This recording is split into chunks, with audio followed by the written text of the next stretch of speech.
बिस्मिल्लाहिर्रहमानिर्रहीम। अस्सलाम वालेकुम। Welcome to my YouTube channel learning maths. हाँ जी, आज हम क्या सीखेंगे व्यूअर्स? आज हम सीखेंगे एसोसिएटिव लॉ। एसोसिएटिव लॉ क्या होता है, इसको हम यूनियन में भी सीखेंगे और इंटरसेक्शन में भी सीखेंगे, और इसमें वैल्यूज़ पुट करके इसको प्रूफ भी करेंगे हमारे पास लेफ़्ट हैंड साइड और राइट हैंड साइड के मेथड से। ठीक है, और उसके साथ साथ हम लोग इसमें वेन डायग्राम भी बनाएंगे और देखेंगे इसकी वेन डायग्राम कैसे बनती है। ठीक है, तो अपना लेक्चर स्टार्ट करते हैं हम लोग। Associative law. एसोसिएटिव लॉ होता क्या है हमारे पास? ए, पहले हम यूनियन में ले लेते हैं। A union B union C is equal to A union B union C. ठीक है, दोनों साइड्स पर सेम, दोनों साइड्स पर हम लोगों ने सेट सेम लेने हैं। आपका यहाँ पे फ़र्क कहाँ आएगा? फ़र्क आएगा ब्रैकेट में। किस तरीके से फ़र्क आएगा आपका ब्रैकेट में? यानी आपने सबसे पहले यहाँ पर क्या चीज़ फाइंड आउट कर लेनी है? सबसे पहले आप लोगों ने यहाँ पर ले लेना है बी यूनियन सी। ठीक है, और यहाँ पर ए यूनियन बी। जस्ट यहाँ पर ब्रैकेट का फ़र्क है और कोई फ़र्क नहीं है। ये था हमारे पास एसोसिएटिव लॉ यूनियन में। इंटरसेक्शन में भी इसी तरीके से होगा, जहाँ जहाँ यूनियन है वहाँ क्या आ जाएगा? Intersection. A intersection B intersection C, A intersection B intersection C. ठीक है, आप इसकी दोनों साइड्स को प्रूव करेंगे, आपका आंसर जो है वो सेम आएगा, इक्वल आएगा। ठीक है, तो सबसे पहले हम लोग क्या करते हैं, हम लोग फाइंड आउट कर लेते हैं इसको यूनियन में। ठीक है, तो उसके लिए हम अपने सेट ले लेते हैं। सबसे पहले 3 सेट्स कोई सपोज कर लेते हैं। हमारे पास एक सेट ए है जिसके एलिमेंट हमारे पास है 1 2 3। दूसरा सेट है हमारे पास बी जिसके एलिमेंट है हमारे पास 2 3 4। और तीसरा सेट है हमारे पास सी जिसके एलिमेंट हमारे पास 3 4 5। ठीक है, हमने सपोज कर लिया अपने पास सेट। अब हम सॉल्व करेंगे सबसे पहले यूनियन। ये यूनियन से रिलेटेड थी और ये इंटरसेक्शन से रिलेटेड। ठीक है, तो सबसे पहले हम लोग यूनियन वाली निकालेंगे। यूनियन वाली फाइंड आउट कर लेते हैं। A union B union C is equal to A union B union C. तो सबसे पहले हम लोग इसकी लेफ्ट हैंड साइड सॉल्व करेंगे। ये वाली चीज़ हमारे पास लेफ्ट हैंड साइड है और ये वाली चीज़ हमारे पास राइट हैंड साइड है। तो पहले हम लेफ्ट हैंड साइड को सॉल्व करेंगे, जो कि हमारे पास है A union B union C. ठीक है, ए के एलिमेंट्स क्या है? अब एलिमेंट पुट कर देते हैं। ए के एलिमेंट है 1 2 3 यूनियन। फिर बी के एलिमेंट क्या है हमारे पास? 2 3 4 यूनियन। सी के एलिमेंट क्या है हमारे पास? 3 4 एंड 5 ब्रैकेट क्लोज। अच्छा, सबसे पहले हम लोग किस चीज़ को सॉल्व करेंगे? यहाँ पर सबसे पहले हम लोग B union C find out करेंगे। B union C. Union means दोनों सेट्स के एलिमेंट्स को हम मिला के लिखेंगे, जबकि ए के एलिमेंट को फ़िलहाल हम ऐसे ही लिख लेते हैं 1 2 3 यूनियन।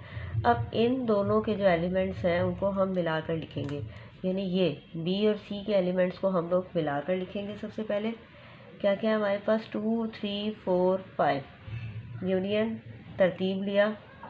ठीक है, अब हमारे पास रिमेनिंग ये 2 सेट्स बच गए। अब इन दोनों का हम लोग यूनियन ले लेंगे, यानी नंबर्स की तरतीब लगा के लिखेंगे 1 2 3 4 5। ये आ गई हमारे पास इसकी लेफ़्ट हैंड साइड। ठीक है, इसी तरीके से हम लोग इसकी राइट हैंड साइड को भी सॉल्व करेंगे, लेकिन सॉल्व करने से पहले हम लोग सबसे पहले वेन डायग्राम ड्रॉ कर लेते हैं। तो वेन डायग्राम अब हमारे पास बनेगी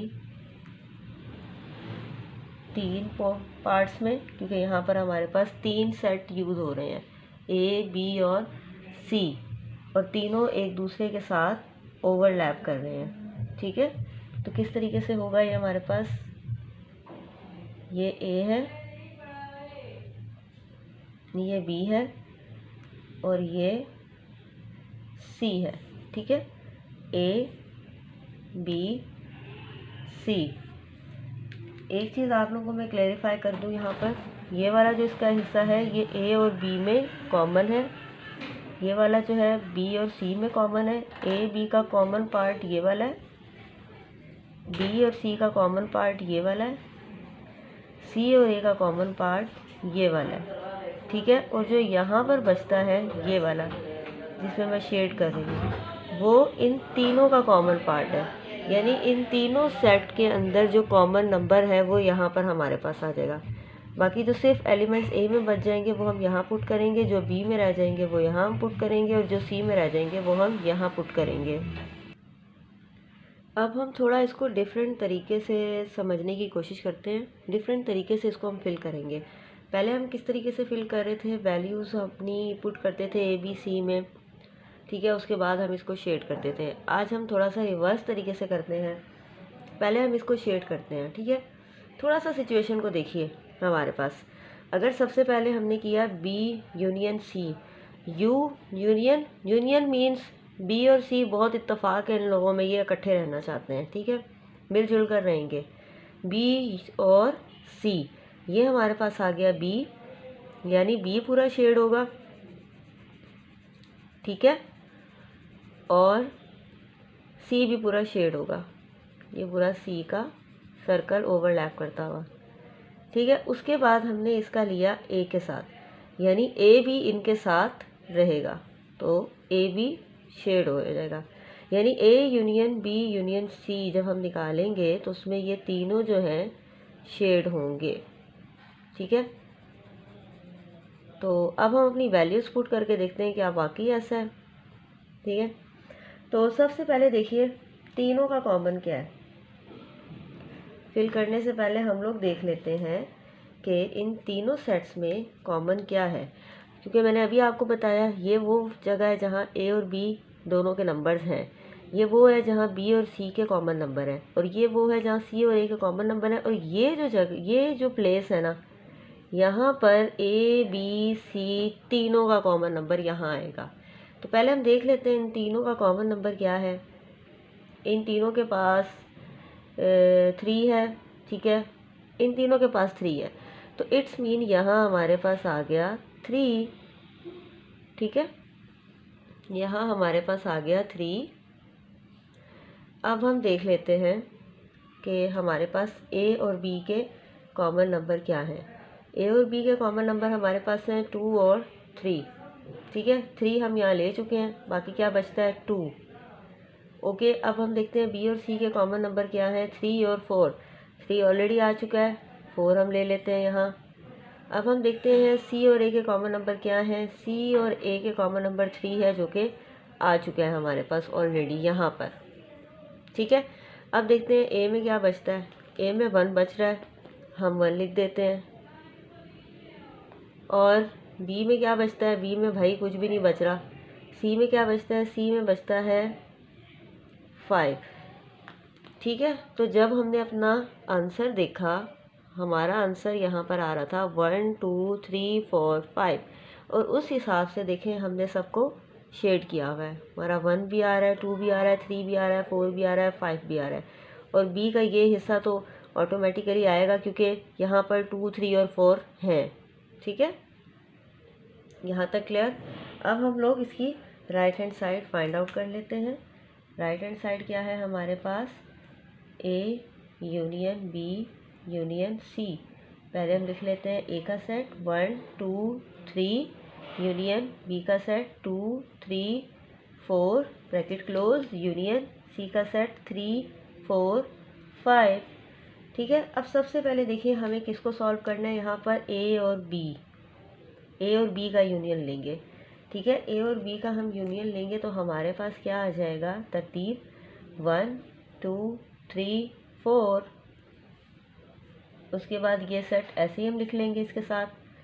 अब हम इसके साथ ए को करेंगे, सी को करेंगे, सॉरी 1 2 3 4 5, 1 2 3 4 5, ये इसकी आ गई right hand side.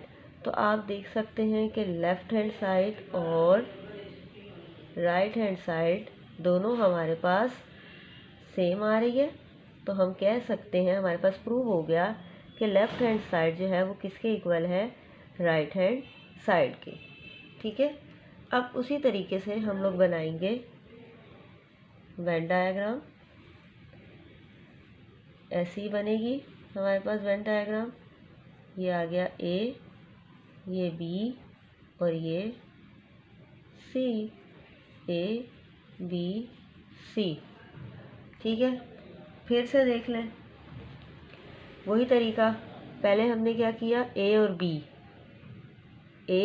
B union, यानी दोनों इकट्ठे एक साथ रहेंगे, ए भी होगा और बी भी होगा जी। ये ए का पोर्शन ये वाला है, ये ए का पोर्शन है, ये ए का पोर्शन है, ये भी ए का पोर्शन है, ये भी ए का पोर्शन है। और बी, ये बी का पोर्शन है, ये बी का पोर्शन है, ये बी का पोर्शन है। ठीक है, इट्स मीन ये दोनों हमारे पास शेड होंगे। ठीक है, ए और बी। अब हमने उसके साथ किसको ले लिया, सी को ले लिया, तो सी भी आएगा फिर हमारे पास शेडेड पोर्शन में। शेड कर लिया, करने के बाद अब उसी तरीके से हम लोग इसमें वैल्यूज़ अपनी पुट कर देते हैं। तो 3 हमारे पास जो था वो इन सब में कॉमन है, तो 3 हमारे पास ऐसे ही यहाँ आ गया।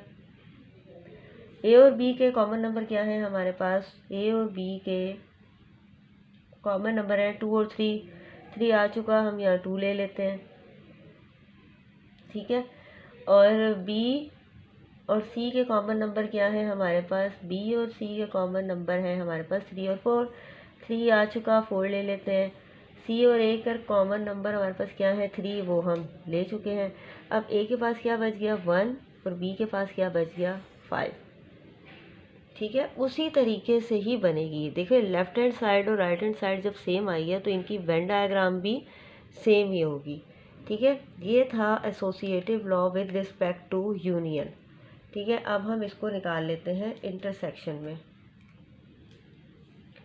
इंटरसेक्शन के लिए क्या होगा, जहाँ जहाँ यूनियन है वहाँ वहाँ इंटरसेक्शन होगा। A intersection B intersection C is equal to A intersection B intersection C. ऐसे ही सॉल्व करेंगे जैसे हम लोग पहले कर रहे थे, पहले लेफ्ट हैंड साइड और फिर right hand side. Left hand side ये है हमारे पास, क्या है, A intersection B intersection C. अच्छा जी, इंटरसेक्शन में हम लोग क्या काम करते हैं, हम लोग 2 सेट्स के कॉमन नंबर लिखते हैं। तो पहले हम सेट्स लिख लेते हैं। ए के सेट हमारे पास क्या है, 1 2 3 इंटरसेक्शन ब्रैकेट, ये आ गया। बी का सेट क्या है, 2 3 4 इंटरसेक्शन, सी का सेट क्या है, 3 4 5 ब्रैकेट क्लोज। अच्छा, अब हमने सबसे पहले किसको सॉल्व करना है, पहले हमने सॉल्व करना है बी इंटरसेक्शन सी। तो ए को हम इसी तरीके से साथ लिख लेंगे, 1 2 3 इंटरसेक्शन। अब हम क्या करेंगे, अब हम देखेंगे इन दोनों के कॉमन नंबर्स। इन दोनों के पास क्या कॉमन नंबर है भाई, 3 है, सिर्फ 3 लिख लेंगे। सॉरी 3 और 4 है, 3 और 4 इन दोनों के कॉमन नंबर है, वो हमने लिख लिए। अब हम इन दोनों में देखेंगे इन दोनों का कॉमन नंबर क्या है, इन दोनों का कॉमन नंबर है 3। ठीक है, ये आ गई हमारे पास लेफ्ट हैंड साइड। अब हम पहले इसकी वेन डायग्राम बना के देख लेते हैं। उसी तरीके से वेन डायग्राम हमारे पास बनेगी। ठीक है, 3 सेट्स हैं हमारे पास, लेकिन अब हम बनाने जा रहे हैं इंटरसेक्शन के लिए। ठीक है, ये हो गया ए, ये बी आपके पास, और ये सी, ए बी सी, ये हम ले रहे हैं इंटरसेक्शन के लिए। ठीक है, इंटरसेक्शन के लिए ले रहे हैं। तो इंटरसेक्शन मीन्स के इन तीनों सेट्स का कॉमन पोर्शन, इन तीनों सेट्स का ए बी और सी का कॉमन पोर्शन जो होगा वो आपका होगा आंसर। तो इन तीनों का कॉमन ये चीज़ है, यानी ये पार्ट जो है इन तीनों का कॉमन है, ये वाला। ठीक है, ये जो ओवरलैप करता हुआ ये पार्ट है, ये इन तीनों का कॉमन है, तो ये हमारे पास आएगा। ठीक है, हम इसको अब शेड कर देते हैं और वैल्यूज़ देख लेते हैं हम लोग अपनी। उसी तरीके से तीनों सेट्स में कॉमन नंबर क्या है, 3, जो कि आ गया यहाँ पर, सही है। और अब हम देखेंगे हमारे पास ए और बी में क्या कॉमन है, 2 और 3 अवेलेबल है, 2 लिख देते हैं हम। बी और सी में देखिए कॉमन नंबर क्या है, बी और सी में है 3 और 4, 3 यहाँ आ चुका, 4 ले लेते हैं। और सी और ए का कॉमन नंबर क्या है, 3, वो आ चुका है यहाँ पर हमारे पास। अब ए में क्या बचता है, 1, और सी में क्या बचता है, 5। ठीक है, लेकिन चूँकि हम लोग अपने आंसर वाले नंबर को शेड कर रहे होते हैं, तो हमारे पास आंसर क्या था, 3। तो इस हिसाब से हम लोगों ने अपने डायग्राम को सही शेड किया, 3 वाला पार्ट, यानी इन तीनों का कॉमन नंबर। सही है, इस तरीके से ये इसकी वेन डायग्राम बनेगी। अब हम इसकी निकाल लेते हैं राइट हैंड साइड। उसी तरीके से राइट हैंड साइड क्या है हमारे पास, A intersection B intersection C. तो सबसे पहले हम ए के सेट लिख लेंगे, वो है 1 2 3 इंटरसेक्शन, फिर बी का सेट लिख लेंगे 2 3 4 ब्रैकेट क्लोज इंटरसेक्शन, सी का सेट लिख लेंगे 3 4 5। ठीक है, अब हम किसको सॉल्व करेंगे, सबसे पहले हम लोग ए इंटरसेक्शन बी लेंगे यहाँ पर। यानी ए और बी का कॉमन नंबर क्या है, ए और बी का कॉमन नंबर क्या है भाई, 2 और 3। सही हो गया, इंटरसेक्शन। अब इसको ऐसे लिख देंगे, इस वाले सेट को 3 4 5। अब इन दोनों का कॉमन नंबर ले लीजिए, क्या आ गया हमारे पास, 3। तो लेफ़्ट हैंड साइड और राइट हैंड साइड जब हमने दोनों को सॉल्व किया तो हमारे पास दोनों इक्वल आ गए, यानी ये भी हमने प्रूव कर लिया, लेफ़्ट हैंड साइड इक्वल है राइट हैंड साइड के। अब हम उसी तरीके से वेन डायग्राम बना लेते हैं। वेन डायग्राम 3 सेट्स की, ए बी और ये सी, ए बी सी इंटरसेक्शन निकाल रहे हैं हम लोग। ठीक है, अब उसी तरीके से हम देख लेते हैं तीनों का। अच्छा जी, यहाँ पर कह रहे हैं कि ए और बी, यानी ए और बी का कॉमन पार्ट कह रहे हैं ये लोग, वो तो हमारे पास ये वाला हिस्सा है, ए और बी का कॉमन पार्ट, ये वाला भी हिस्सा आ रहा है। ठीक है, फिर उसके साथ हमने देखना है सी का पार्ट। अब सी का यानी ये कॉमन आ जाएगा, यानी तीनों सेट का जो है वो, तीनों सेट में जो कॉमन नंबर है वो क्या है हमारे पास, 3। इसी तरीके से अब ए और बी का कॉमन क्या था, 2 3 है हमारे पास, 2 लिख लेंगे। बी और सी का कॉमन नंबर क्या है हमारे पास, बी और सी का 3 और 4। ठीक है, सी और ए का 3 है, वो आ चुका, ए के पास 1 बचता है, सी के पास 5 बचता है। अब चूँकि यहाँ पर उन्होंने पहले कहा कि ए और बी, हम इसको भी कर सकते हैं शेड, ए और बी का कॉमन, जैसे यहाँ पर था बी और सी, यानी बी और सी का कॉमन नंबर ये बनता है। ठीक है, बी और सी का कॉमन नंबर ये तो है, बी और सी का, मैं आप लोगों को थोड़ा शेड करके बता दूं। अगर हम यहाँ लेफ्ट हैंड साइड को सॉल्व कर रहे थे तो ले रहे थे बी इंटरसेक्शन सी, यानी बी और सी का कॉमन नंबर, बी और सी का कॉमन ये पूरा है। ठीक है, उसके बाद जब हमने इसको ए के साथ अटैच किया तो ये जो है ए का भी कॉमन नंबर है, और देखा जाए तो हमारा आंसर सिर्फ ये था, तो उस लिहाज से ये 3 हमारा जो है ओरिजिनल, जो ये 3 शेड हुआ है, ये हमारा राइट आंसर है, राइट शेड पार्ट है। तो उसी तरीके से यहाँ भी ए इंटरसेक्शन बी, ठीक है, ये तो हम कर सकते हैं इसको शेड, लेकिन हमारा ओरिजिनल जो है आंसर शेड पार्ट वो ये है इंटरसेक्शन के लिए, यानी तीनों का कॉमन पार्ट ये वाली चीज़ होती है। तो आपने इसमें कंफ्यूज नहीं होना कि अगर आप सेपरेटली इसको बनाएंगे तो हमारे पास ए और बी का भी कॉमन शेड होना चाहिए, क्योंकि ये इसके साथ अटैच है। ठीक है, आप कर सकते हैं, इसको इसके साथ अटैच कर सकते हैं, अलग शेड से कर दीजिए, लेकिन असल जो हमारे पास ओरिजिनल जो हमारा आंसर है वो है 3, और मीन्स के तीनों का कॉमन नंबर तो फिर यही बनता है ना। ठीक है, इस लिहाज से ये शेड होगा। क्लियर? ठीक से आप लोग वेन डायग्राम को देख लीजिए ताकि आप लोगों को इनके डिजिट्स जो हैं वो ठीक तरीके से नज़र आ सके और आपको क्लियर हो सके।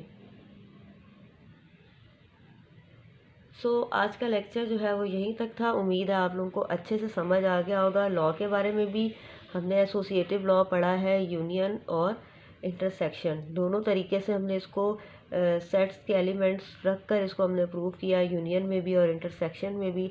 और दोनों लेफ़्ट हैंड साइड और राइट हैंड साइड हमने इसकी सॉल्व की, और लेफ़्ट हैंड साइड और राइट हैंड साइड से रिलेटेड हमने इसकी वेन डायग्राम भी ड्रॉ की। ठीक है, उम्मीद है आपको आज का लेक्चर जो है वो समझ आ गया होगा। अगर आपको वीडियो अच्छी लगी है तो लाइक, शेयर और सब्सक्राइब ज़रूर कर दीजिएगा। मिलते हैं नेक्स्ट लेक्चर में, तब तक के लिए अल्लाह हाफिज़।